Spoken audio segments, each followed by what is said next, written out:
We're going to do something a little different today. Motec doesn't advertise, as most of you guys know, so I think it would be appropriate to answer some questions, and I get them often. What is the difference between your swap and what else is out there? Well, we happen to have a competitor Jeep in here. This is it, and we will get to this Jeep soon. But let's talk about what we have going on here. You guys know this Jeep, and this Jeep has basically an LT1. It's an L86. And here is a quick glimpse of our new single module system. That is the entire bridge between the Jeep and GM sides. It eliminates the GM BCM, it eliminates the Chrysler ECM, it eliminates the Chrysler TCM. It's an extremely efficient and smooth module. This module supports traction control, it supports remote start, pretty much all the functions your Jeep had, and it even adds functions, meaning we're going to be adding some functions to the dash that you didn't have before, readouts like trans temp, oil temp, etc. Now, one of the reasons I'm doing this video is because since the beginning, Motec has stuck with the philosophy of keep GM all GM. GM modules, GM operating systems, GM programming, and by doing that, we can maintain all the functionality that these manufacturers built in, including GM tuning, adding blowers, updates to the calibrations, whatever it may be. We are not slave to a Chrysler computer. Now, this vehicle is not slave to a Chrysler computer. This is their attempt at allowing all the functionality that we just talked about, being able to run a GM engine so you can tune it, where with the Chrysler system pretty much being locked down and running a 5-speed transmission, it's very restrictive. So one of the reasons you see all these LTs in the shop is because we stuck to our guns. Now, this is an L87. This engine, as far as I know, has never been swapped. This is a 2020 with a 10-speed, and yes, we're going to try to make this fully functional. I have every confidence we will. This is an L86. Here we got an LT4. Here's an old XJ that we're going to be putting our hot rod module in. We're going to eliminate a lot of this stuff. This was an old build. Motec didn't do it. And we're going to eliminate the BCM and a bunch of other components and streamline this. And our hot rod module is essentially the same as the Motec module, the older Motec V3 module, except it eliminates all the stuff that's proprietary to the JK. Here we have, what do we have? LT1. Here we have a LS3.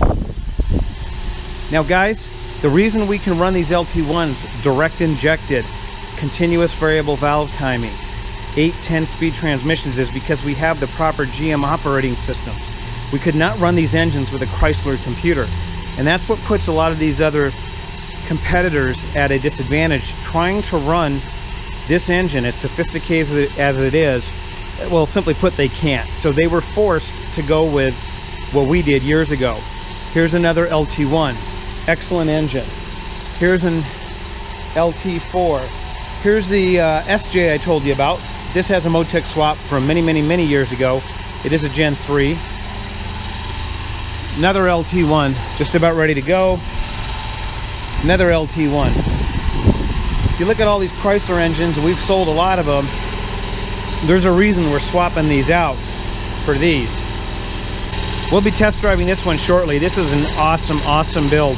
This is an LT4, but this Jeep isn't some giant monster with 40s. This is an average Jeep with 37s. And I can tell you, as mild as it is, it's a monster on the road. So let's take a quick look at this Jeep. It's going to be shipping out tomorrow. This is an L83 with a 10-speed. Absolutely phenomenal combination. This customer is going to love it. And we're going to talk about the functionality of this Jeep. Here we are cruising along on a hot Vegas day in the most awesome of engines, the LT4 10-speed. You can see that everything's working on our dash. We've got odometer, coolant temp. We have cruise control. We have bump shift. We have all that. And I think it's about time to do a video on what we do and how we do it, because we've been doing this probably longer than anybody else in the JK. About 10 years ago, I met one of my competitors up in Hurricane. I think it was at Hurricane on the Rocks. And we had discussed the different ways of putting the LS engine into the JK. MoTech's philosophy back then, as it is now, is stay all GM. GM operating system, GM computer, GM modules, GM transmission. The problem is that was hard to make that integrate into the JK. What was easy was taking the GM engine and putting it into the Chrysler operating system. So fooling it to think that it was a Hemi. And this required some hardware integration, like using an adapter between the transmission and the engine, because we're now running the Chrysler transmission. There's a lot of issues related with that. Now, I'm not here to hammer on anybody. I'm just going to put out what we do versus what they do, because I basically get this question almost every day. Motec doesn't advertise, so I think the only way you're going to hear this information is from me. So over a decade ago, we made the decision to stay pure GM, and it wasn't an easy one. As many of you know from the early days, it wasn't easy to integrate the GM engine into the Chrysler operating system. It would have been much easier to simply go the other route, use the Chrysler transmission, and get the functionality that we wanted. But there were real reasons that we went with the GM powertrain. One being emissions.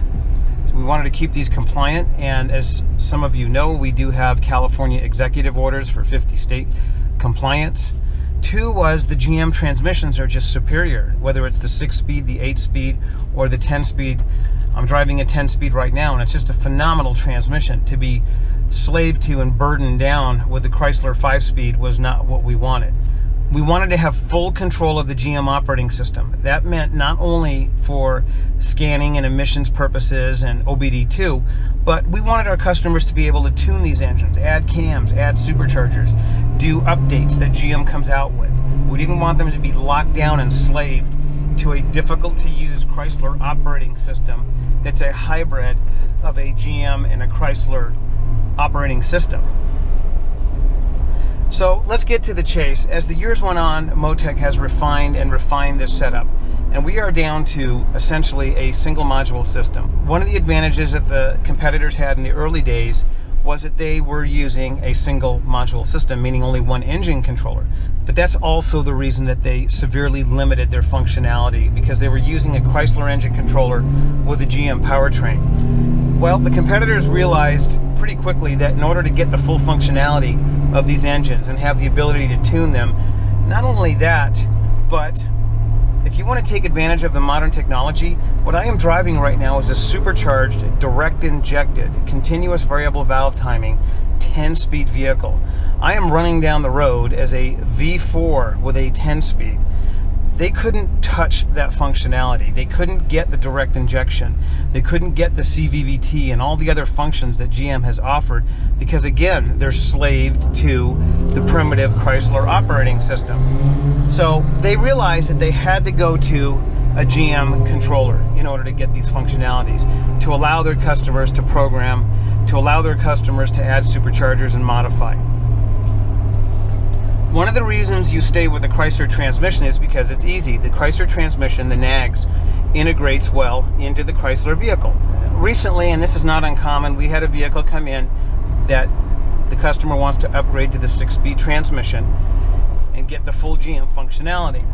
And I realized that this vehicle didn't have the old single module that this competitor has used, but instead they fitted a GM controller. And this GM controller is in a network of other controllers, and we're going to get into it in depth more, because I really have just taken a quick look at this vehicle, but I'm seeing modules in different places and gateway modules, and there's 2 data link connectors and just all sorts of stuff's going on trying to get this GM controller into the network.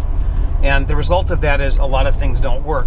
Now, one caveat, the vehicle that I have here, from what the customer tells me, is about a year old. So I'm sure that there has been some progress. And I can tell you that the issues this vehicle has is the same issues that we had 10 years ago. But we've had 10 years to work on it and properly integrate the GM controller into the JK and now the JL and the JT. So rather than just throw an LS3 into a primitive Chrysler operating system and go with it, especially in the newer vehicles, that's not a legal combination, and the hybrid in and of itself is not a legal combination, we can run anything that GM comes out with. In fact, we're doing a 2020 L87, which is a dynamic fuel management engine. We can run it as a 2-cylinder, 3-cylinder, all the way up to 8 cylinders. We have continuous variable valve timing. We have all this technology that GM has built in, and these wonderful transmissions, and I can't overemphasize that. Here we are running a 10-speed transmission where the competitor vehicle is running at 5-speed. We literally have double the amount of gears, and we have so much torque in this engine. It's so mild, it's just very difficult to describe what an excellent, excellent vehicle this is. And when I look at the level of sophistication of this vehicle versus the other vehicle, it's like romper room versus college. That's how seamlessly integrated this system is. And it's all done through this small single module MoCan. This is the only module added to the system, and we remove the TCM from the JK, we remove the PCM from the JK. So it's no longer true that our system is more complex. In fact, our diligence and hard work have made this as simple as can be and has offered the functionality that you guys are demanding. So let's look at some of the things that the competitor is struggling with. One, we don't have cruise control, and there's a lot of reasons for that. The GM, in order for the GM cruise control to work, it has to have a lot of things, and one of them is vehicle speed. Without vehicle speed, how is cruise control going to work? At least OE cruise control. When I say OE cruise control, I'm talking about not an aftermarket add-on. I'm talking about running it right through the GM operating system. So essentially you have these switch inputs, which our MoCan, of course, takes care of.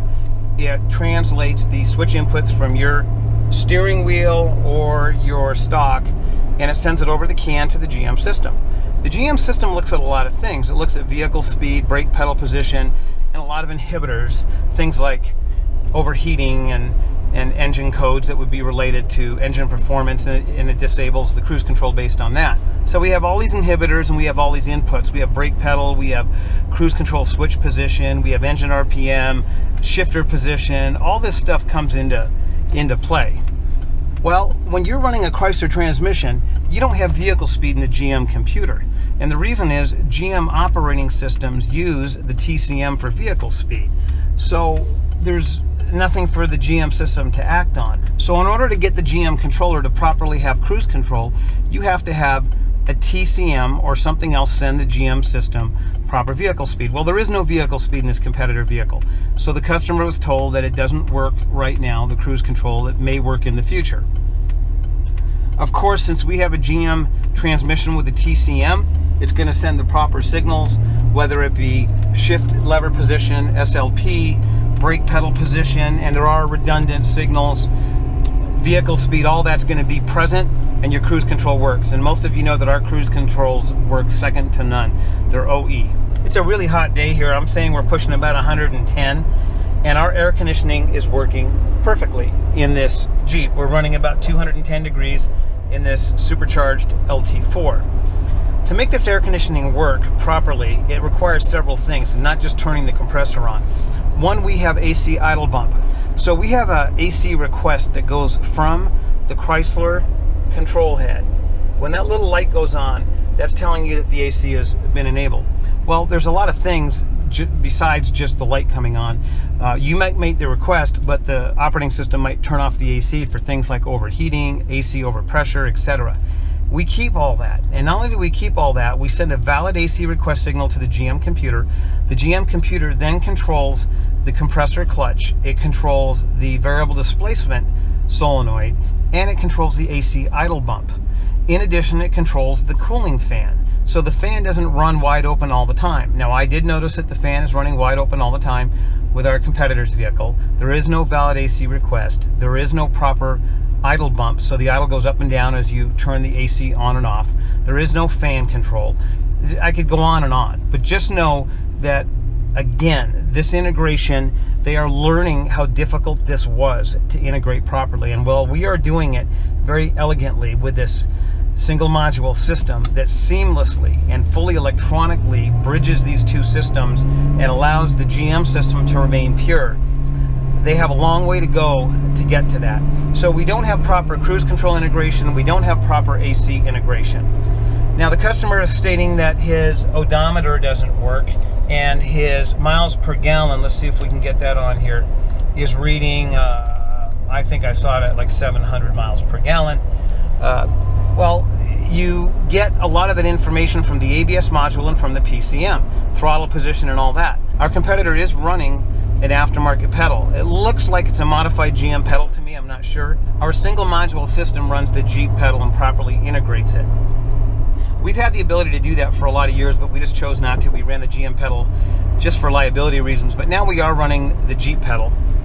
So without having these inputs like APP, TPS, and all the other things, the mileage per gallon display is going to go nuts, and that's exactly what it did. Now the customer's telling me that his odometer doesn't work either, and I'm guessing that's because there's some kind of communication failure in distance traveled, and we'll get into that later. While we're talking about the pedal, let's talk about traction control. A lot of you guys don't know what that ESP button does, but what it does is it turns on and off torque management or torque reduction. So if the wheels start to skid, it reduces engine power. All your active braking continues to work in our swap, whether that's anti-lock brakes, brake assisted steering, brake locking differentials, trailer sway control. I could go on and on. That all works. But what doesn't work is when you start to skid, if you don't let the throttle off, the engine continues to stay powered up. Now in our system, the GM torque management does bring power back, and it's kind of difficult to spin the tires because you are fighting the braking system. However, with the single module system, torque management is active. Now I've always heard that the torque management or the traction control worked on these competitor vehicles, but it does not. We've tested it. In fact, I'm not even sure if the active braking works on these vehicles. I got a strong feeling it doesn't. We're going to test that, but I for sure know the traction control doesn't work because I tested it. One of the first challenges I had was getting the vehicle to start properly. Automatic JKs have something called tip start, one-touch start, anti-grind start, whatever you want to call it. But basically, you hit the key, you let off, it cranks until it knows the engine's running, then the starter disengages. This is done by running a crankshaft position sensor and a camshaft position sensor and then synchronizing them. You can't just run one.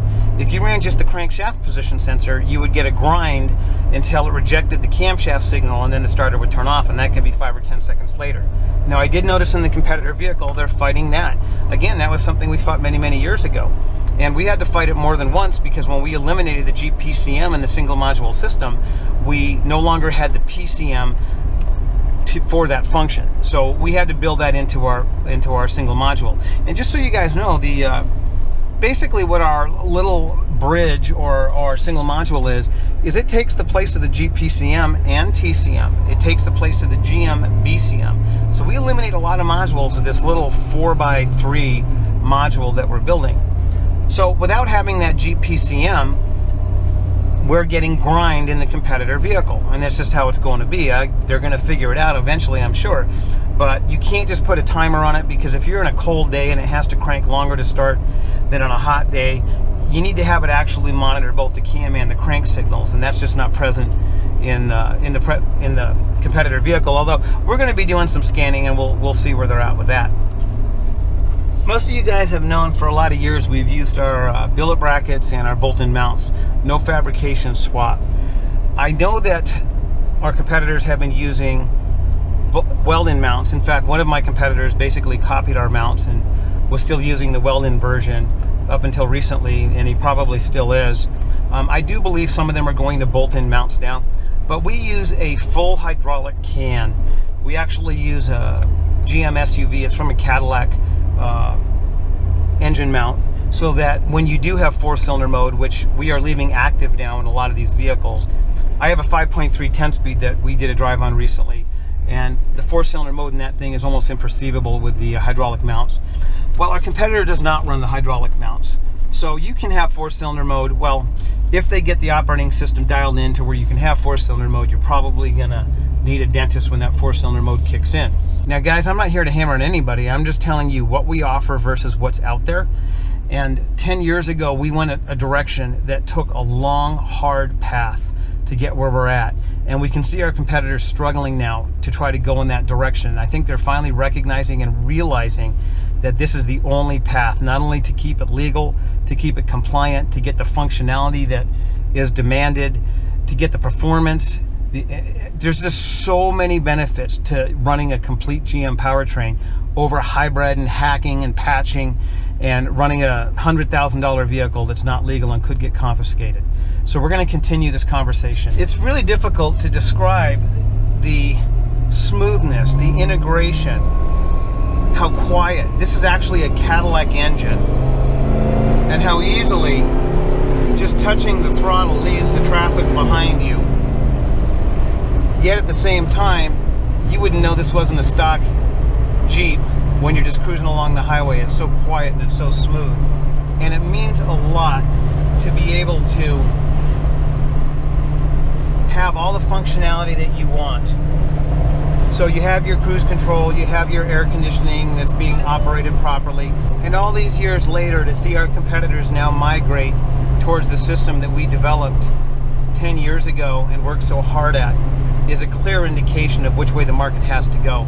And it doesn't just have to go that way for functionality.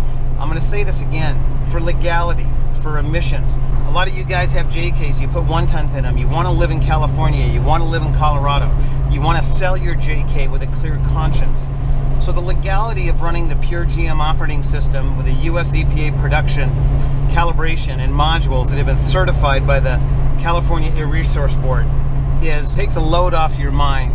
We have seen vehicles confiscated, and we have approached and directly communicated with the authorities, especially in California, to make our Jeeps legal so our customers don't have that fear. We're going to be doing a full test drive on this JK. I can't wait. It's just an awesome build. And we've got an LT5 coming up. We've got an LT7. We have an LT1 coming up, actually several LT1s coming up. We are going to be driving the competitor 5-speed vehicle to get a foundation of what works, what doesn't work, how is the transmission shifting, how is the engine running, etc. So stay tuned. There's going to be a lot of stuff coming up.